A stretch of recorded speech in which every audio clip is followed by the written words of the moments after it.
Hello everyone. So today we are going to talk about symmetric encryption.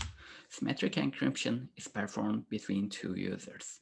The sender wants to send a message, which is in plain text. So it is clear text. And if you want to provide some kind of confidentiality, you must encrypt that text to send it to the receiver. In symmetric encryption specifically, both users, the sender and the receiver, must agree on one key. Using that key and using an encryption algorithm, you can encrypt a text and then send it over to another user, and then that user can decrypt it. Let's see how this works. So at the beginning, you have a plain text, which is, let's say, for the purpose of demonstration, that is an X. You have an encryption algorithm. It can be anywhere between Caesar cipher, DES, AES, and there are other symmetric encryption algorithms as well. So using the key, you can encrypt that text into a confidential message, which is called ciphertext. Each, then you send this message. Let's say the ciphertext is now called Y. And then once the receiver receives the message, they use a decryption algorithm, which is the reverse of the encryption algorithm, using the same secret key. Note that the both keys that they use is the same. And then the decryption algorithm gives you the plain text X. So the receiver has the clear text. So as I mentioned before, encryption protects us against only passive attacks. So you are protected against eavesdropping. Somebody may steal the ciphertext during transport, but they ideally won't be able to steal the text from you because they don't know the key, ideally, because there are ways to break those keys. So how can you break them? You can, of course, apply the brute force attacks. Brute force attacks make you try all the possible keys until you have something intelligible. So on average, half of all possible keys must be tried to achieve the success. You can achieve success in your first try. You can achieve success on your last try, which is the whole key space. And believe me, when the bit size increases, there are a lot of possibilities. And then there is the cryptanalytic attacks. Cryptanalytic attacks rely on the nature of the algorithm. If the algorithm is not strong, then your encryption is not strong as well.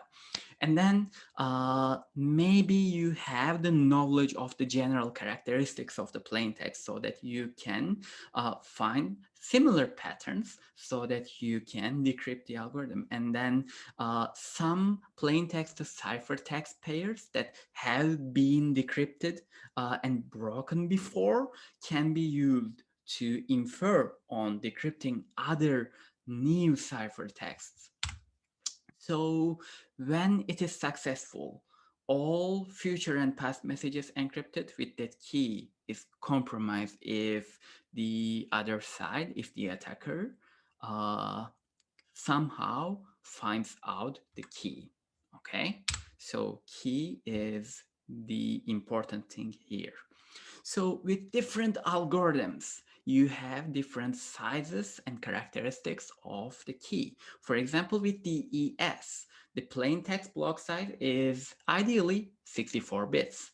With triple DES, it's 64 bits again. But with AES, Advanced Encryption Standard, it is 128 bits. The ciphertext block is the same size as the plain text block, and the key that you use for DES is 56 bits. For triple DES, it can be 112 or 168 bits, so you are using maybe two different keys or three different keys to apply the DES algorithm 3 times. With AES, another algorithm which is the standard right now, is it uses 128, 192, and 256 bits. So what does this mean? What does these bit sizes mean for us? So DES was uh, one of the most widely used encryption schemes that the world used for years. But now we have strength concerns because the algorithm itself is the most studied encryption algorithm in existence right now, and there are concerns about the use of 56-bit keys because it's a little bit shorter than what we use for AES right now. So with the powerful processors we use today, it is actually easier to break the EES standard, and I will show you why in a couple of minutes. And then there is the triple DES. With the use of DES, and people once started to figure out how to break DES algorithms, we started to look for alternatives, and we thought, why not use DES algorithm 3 times with different keys? It makes sense, right? But once you do that, the attackers will need to try different keys 3 times, and it will be very difficult for them to break the ciphertext. That is correct, but so uh, the drawback is the algorithm is sluggish in software, and it still uses a 64-bit block size. So you are still using this. It's strong, but it's very slow. So what can we do against that? There is the advanced encryption standard, AES. So since we needed a replacement for DES and 3DES, triple DES, NIST called for proposals for a new algorithm in 1997. And they decided on some criteria, and they accepted Rindahl algorithm in November 2001, and it is published as the Advanced Encryption Standard. So let's say we attack these algorithms with brute force or any other attack mechanisms.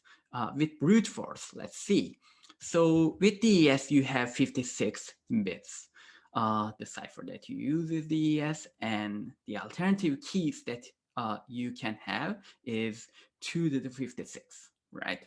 And then the time required at 10 to the 9 decryptions per second, you need to have like 2 to the 55 nanoseconds, which is 1.125 years, which is very long. But let's say your computer is stronger, so the time required at 10 to the 13 decryptions per second, it is 1 hour. It's very short. And once the attacker finds out the key using these decryptions, they can decrypt everything, all the communication that they have captured from past and in the future. So it is dangerous for you to use this algorithm because there are computers who can decrypt at this speed and faster. So what happens with AES with 128 key size? Now your key space is 2 to the 128, and you can only decrypt it in 2 to the 127 nanoseconds, which is very long.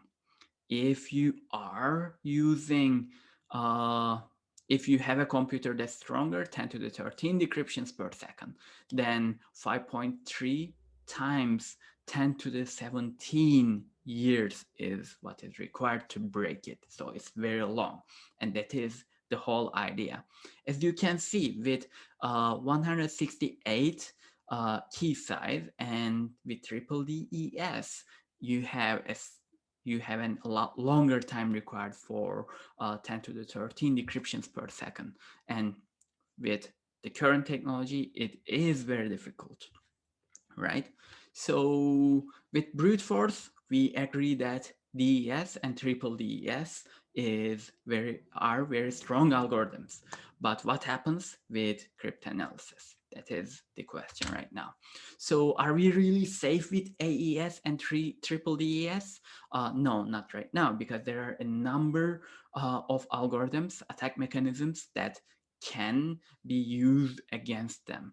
And advanced cryptanalysis analysis algorithms are there, and they can reduce the time required to break the key, find out the key. And of course, there is the quantum computing that's coming right now, and it is the biggest danger to AES and triple DS algorithms right now.